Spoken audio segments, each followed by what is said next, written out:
செடி கொடியின் பொருள் என்று நினைத்திருந்தேன். பூவை உன்னை பார்த்த பின்னே பூக்களின் மொழி அறிந்த.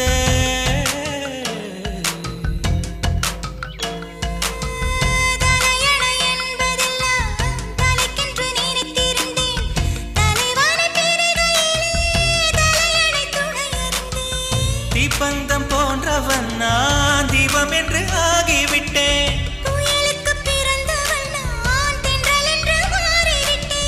கருங்கலை போன்றவன் நான் கற்பூரமாகிவிட்டேன். சந்திரனை தொட்டது யாராம் ஸ்ட்ராங்கா, அடியாம் ஸ்ட்ராங்கா. சத்தியமாய் தொட்டது யார்?